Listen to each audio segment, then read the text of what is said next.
नमस्कार मित्रांनो, यूट्यूबच्या सुरभी चॅनलवर आपलं हार्दिक हार्दिक स्वागत. मित्रांनो, अकबर बादशाह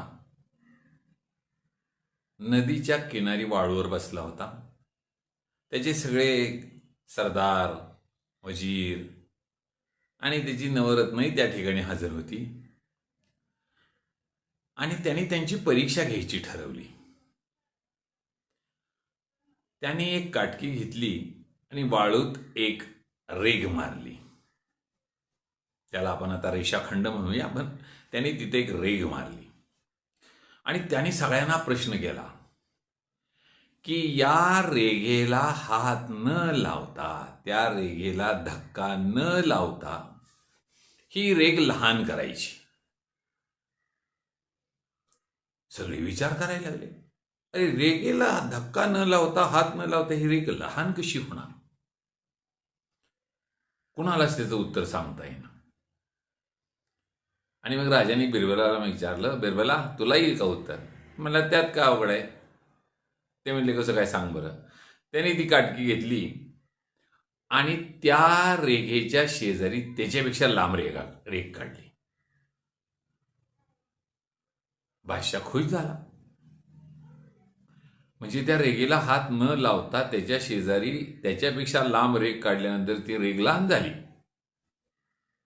मित्रांनो, व्यवहारात सुद्धा एखाद्या माणसाला कमी लेखण्यापेक्षा आपण त्याच्यापेक्षा जर मोठं झालो तर तो आपोआपच लहान होत असतो. हा साधा व्यवहार आहे, पण हा गणितातला व्यवहार आहे. हा गणिती व्यवहार आहे खरं तर. आणि इथं लहान मोठेपणा ही जी कल्पना आहे, ही कल्पना जरा नीट समजून घेतली पाहिजे. अशा अनेक कल्पना आहेत. त्यातली आपण एक उदाहरणादाखल लहान मोठा ही कल्पना घेऊया. लहान या एका शब्दाला काहीच अर्थ नाही. मी लहान आहे असं म्हटलं की प्रश्न उभा राहतो, कुणापेक्षा? मी मोठा आहे, प्रश्न उभा राहतो, कुणापेक्षा? म्हणजे कुणाशी तरी तुलना केल्याशिवाय लहान मोठेपणा ठरत नाही. लहान मोठेपणा ठरवता येत नाही. आता कुणाशी तरी तुलना करायची, याचाच अर्थ कुणाच्या तरी सापेक्षेनं हे सांगायचं. आणि हा सापेक्षतावादाचा सिद्धांत अल्बर्ट आइन्स्टाईननी पहिल्यांदा जगापुढे मांडला, लॉ ऑफ रिलेटिव्हिटी. आणि त्यांनी त्या शोधामुळं अनेक प्रश्नांची उकल व्हायला लागली. अल्बर्ट आइन्स्टाईन हा हुशार तर होताच, पण मला तो शिक्षक म्हणून जास्त भावला. याचं कारण असं की त्याच्या जीवनामध्ये त्याला अनेक गोष्टी लक्षात आल्या होत्या. त्यातली त्याची आयुष्यातली एक गोष्ट अशी आहे की तो एका हॉटेलमध्ये काहीतरी चहा पिण्यासाठी म्हणून गेला. एका कोपऱ्यात बसला होता आणि त्या हॉटेलच्या मालकाला एवढा आनंद झाला की अरे जगातला एक मोठा शास्त्रज्ञ आपल्या हॉटेलमध्ये आलाय. आणि म्हणून त्यांनी काय केलं, त्या वेटरला बोलवलं आणि वेटरला सांगितलं, हे बघ ते कोपऱ्यात बसलेत ना, त्याची जरा चांगली सरबराई कर बरं का. मित्रांनो, कुठलीही व्यक्ती असली तरी तिची उत्सुकता कधी कमी होत नाही. तो वेटर असला तरी वेटर म्हणला, बाकीचे कोण आले तर तुम्ही सांगितलं नाही, त्या माणसाबद्दल मला सरबराई करायला सांगताय, कोण आहे तो? तसा तो मालक म्हणला, अरे ते जगातले महान शास्त्रज्ञ आहेत. असं म्हटल्याबरोबर वेटर निघाला, पाण्याचे ग्लास घेतले, पण डोक्यात वादळ निर्माण झाले. शास्त्रज्ञ म्हणजे काहीतरी हिने शोध लावला असेल असंच त्याला माहित होतं. पण हा कमी शिकलेला असला तरी तो त्याच्या मनामध्ये आलेलं वादळ शमवण्यासाठी त्यानं त्या हॉटेलमध्ये त्या अल्बर्ट आइन्स्टाईनच्या समोर ग्लास ठेवताना अल्बर्ट आइन्स्टाईनला प्रश्न विचारला, आपण शास्त्रज्ञ आहे? अल्बर्ट आइन्स्टाईन म्हणले, होय. दुसरा प्रश्न लगेच आलाच, कोणता शोध लावला? आणि त्यांनी सांगितलं की सापेक्षतावादाचा शोध लावला. आणि तिसरा प्रश्न आलाच, म्हणजे काय? मित्रांनो, अल्बर्ट आइन्स्टाईन त्या वेटरला हॉटेलमध्ये म्हणतायत, बस समोरच्या खुर्चीवर. तो खाली बसला खुर्चीवर आणि अल्बर्ट आइन्स्टाईननं पहिला प्रश्न त्या वेटरला विचारला, तुझं लग्न झालंय का? तो म्हणला, होय झालंय की. पहिला प्रश्न नेहमी सोपा विचारावा, आवडीचा विचारावा. लगेच अल्बर्ट आइन्स्टाईन म्हणले, तुझं तुझ्या बायकोवर प्रेम आहे का? म्हणला, हाय की, माझं प्रेम आहे की, खूप प्रेम आहे. मग तू तिच्याशी गप्पा मारतो का? तर हो म्हणला, खूप गप्पा मारतो. मग मला सांग, 2 तास गप्पा मारल्या तर तुला 2 मिनिटासारख्या वाटतात का नाही? तर हो म्हणला, कधी वेळ जातो कळतच नाही. 2 तास गप्पा 2 मिनिटं सारख्या वाटतात, लगेच वेळ निघून जातो. शाबास. आता मला सांग, आज स्वयंपाकघरामध्ये तवा तापलाय का? तर हो म्हणला, तापलाय की.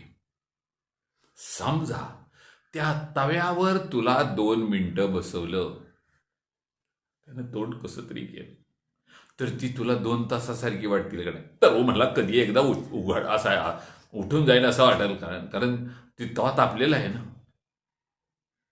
मग अल्बर्ट आइन्स्टाईन म्हणले, बघ, बायको बरोबर गप्पा मारताना 2 तास 2 मिनिटासारखी वाटतात, आणि तापलेल्या तव्यावर बसवलं तर तुला 2 मिनिटं 2 तासासारखी वाटतात. होय का नाही? ते म्हणला, होय. यालाच सापेक्षतावाद म्हणतात. असं वय, असं टाळी वाजली आणि तो निघून गेला. मित्रांनो, 2 मिनिटं 2 तास जगातली सगळीकडे सारखीच आहेत, पण वाटणं, असणं कुणाच्या तरी सापेक्ष नसणं. बायको बरोबर गप्पा मारताना मला 2 तास 2 मिनिटासारखी वाटतायत, पण ती तापलेला तवा असेल तर मला 2 मिनिटं 2 तासासारखी वाटतायत. आवडीच्या गोष्टी करताना वेळ कधी जातो कळत नाही, आणि नावडीच्या गोष्टी करताना वेळ जाता जात नाही. दुःखात वेळ जाता जात नाही. हा साधा गणितातला सिद्धांत आहे, म्हणायला हरकत नाही. आणि म्हणून अल्बर्ट आइन्स्टाईननी त्यावेळेला सापेक्षतावादाचा सिद्धांत मांडला की रेषाखंड लहान आहे असं म्हणतो त्यावेळेला तो कुणाच्या तरी सापेक्षेनं लहान असतो. आपण सुद्धा बऱ्याचशा वेळेला याचा उपयोग करून घेतो.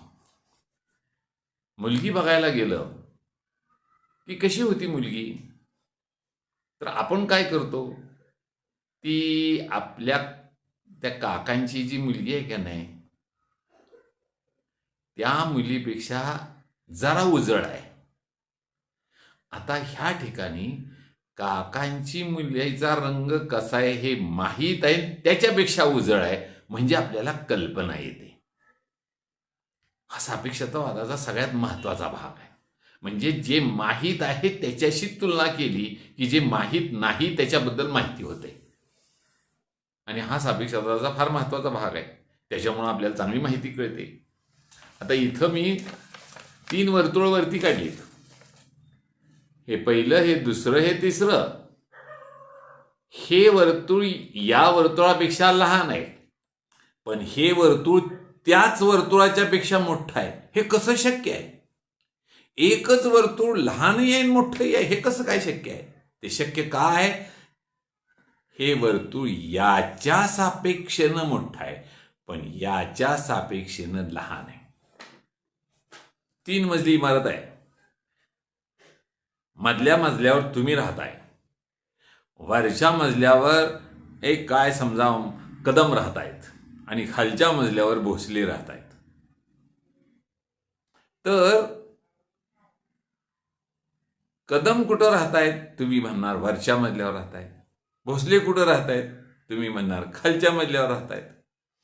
पण भोसल्यांना ज्या वेळेला प्रश्न विचारला जाईल त्यावेळेला भोसले ही दोघंही वरच्या मजल्यावर राहतात असं म्हणतील, आणि कदमांना विचारलं तर कदम ही दोन्ही माणसं खालच्या मजल्यावर राहतात असं सांगतील. राहतायत एकाच मजल्यावर प्रत्येक 3 जण, पण वरच्या मजल्याच्या कदमांच्या सापेक्षेनं ही दोन्ही माणसं खालच्या मजल्यावर आहेत. तुमच्या सापेक्षेनं कदम वरच्या मजल्यावर आणि भोसले खालच्या मजल्यावर आहेत. पण भोसलेंच्या सापेक्षेनं ही दोघही वरच्या मजल्यावर आहेत. तेव्हा खालचा आणि वरचा, खालचा शब्द सापेक्ष आहे, वरचा शब्द सापेक्ष आहे. कमी जास्त सापेक्ष आहे. माझं वजन कमी आहे. कमी कसं काय? हो, मागच्या महिन्यापेक्षा माझं वजन कमी आहे. म्हणजे तुमची तुलना वजनाची मागच्या महिन्याशी करता त्यावेळेला ते कमी वाटतं. मित्रांनो, याचाच वापर एका मुलानं जरा वेगळ्या पद्धतीने केला. त्याचा झोपला होता आणि वरती असं छत होतं आणि तो त्या छताकडे बघत असताना एक माशी त्या छतावर बसली होती. आणि मग त्याच्या मनात प्रश्न आले की ही माशी नेमकी कुठं बसली हे मला कसं सांगता येईल. आता सामान्य आपण काय विचार करणार, कुठं बसली म्हणजे छतावर बसली असं म्हणता येईल. नाही, ते म्हणलं तिचं नेमकं ठिकाण मला का सांगता येईल. आणि मग त्यानं सापेक्षतावादाचा वापर केला. तो सिद्धांत वापरतोय असं त्यावेळेला त्याला वाटलं नसेल कदाचित, पण त्यानं त्याचा सापेक्षता कुणाच्या तरी सापेक्षेनं आपल्याला हा बिंदूचं स्थान निश्चित करता येईल असा विचार केला आणि त्यातून आलेखाचा जन्म झाला. कारण आलेखामध्ये एकाच प्रतलामध्ये आपण दोन अक्ष घेतो आणि प्रतलीय गोष्टीतला बिंदूची स्थापना नेमकी कुठं आहे, बिंदू नेमका कुठं आहे हे त्या दोन रेषाखंडांच्या मदतीनं सांगतो. आणि ते रेषाखंड वैशिष्ट्यपूर्ण आहेत. एक आडवा आहे आणि एक त्याला लंबरूप उभा आहे.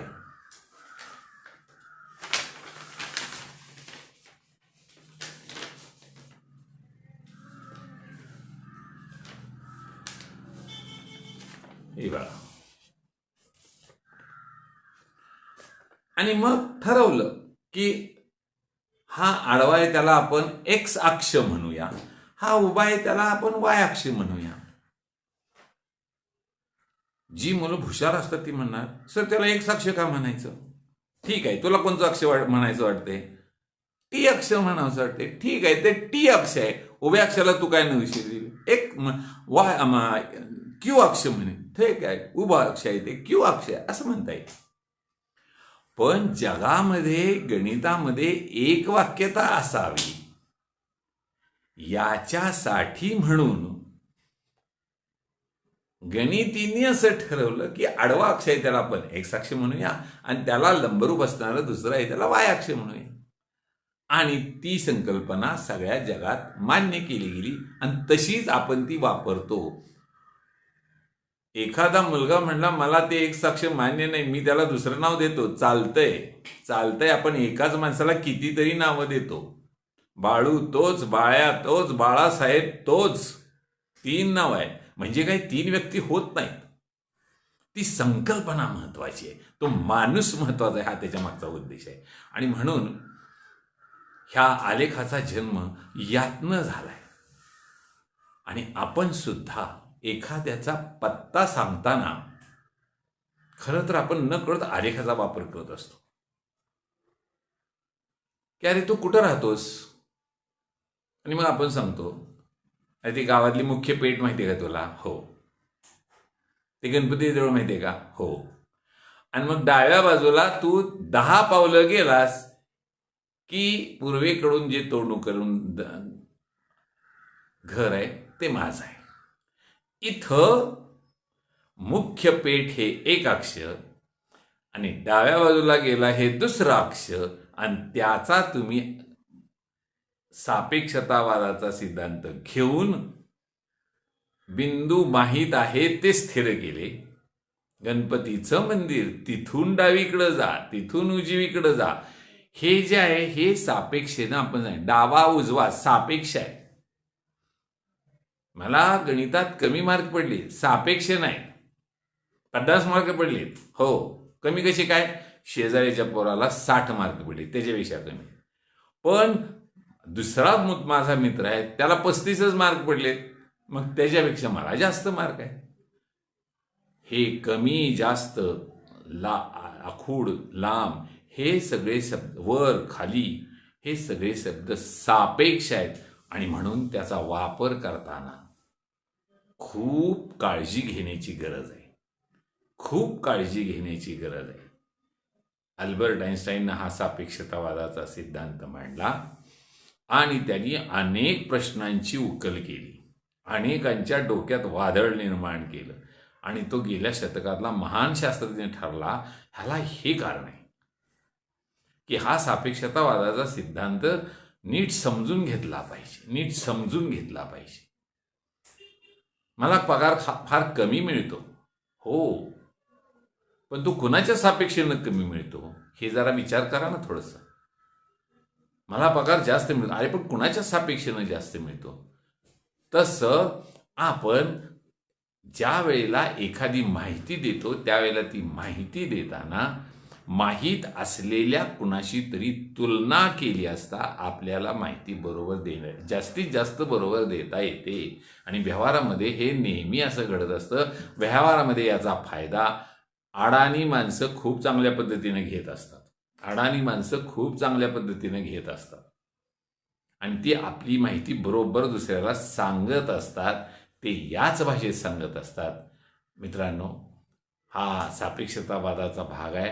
हा आलेखाशी निगडीत आहे आणि त्याच्यावरून मग आलेखावरचे जे अक्षावरचे बिंदू आहेत ते एका विशिष्ट अंतरावर, एक्स अक्षावर मधला जो जिथं छेदन बिंदू आहे त्याला आपण आरंभ बिंदू म्हणतो. कुठं तरी गृहीत धरल्याशिवाय पुढच्या सगळ्या संकल्पना आपल्याला सांगता येत नाहीत. आई ही संकल्पना आपण गृहीत धरतो, मग मामा आपल्याला मामाचा संबंध आपल्याला सांगता येतो की त्या आईच्या भावाला मामा म्हणायचं, त्या आईच्या भावाच्या बायकोला मामी म्हणायचं. हे मामा मामी हे केव्हा सिद्ध होतात? आईचं नातं गृहीत धरल्यानंतर सिद्ध होतात.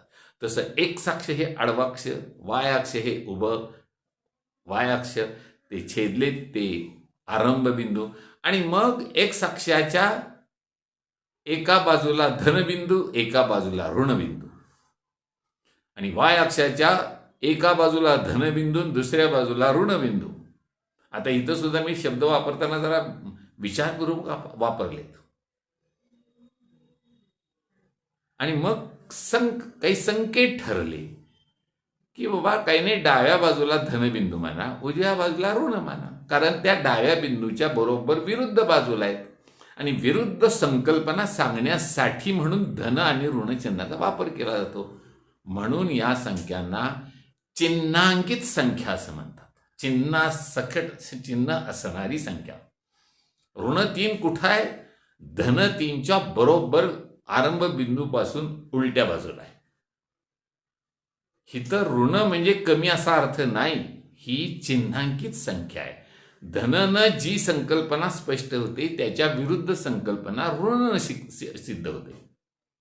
मी एखाद्याला 5 रुपये दिले, हे जर मी धन 5 दाखवले तर मी 5 रुपये घेतले तर ते ऋण 5 दाखवावे लागते. आणि मी एखाद्याला 5 रुपये दिले हे ऋणनं दाखवलं तर घेतले हे धननं दाखवता येतील.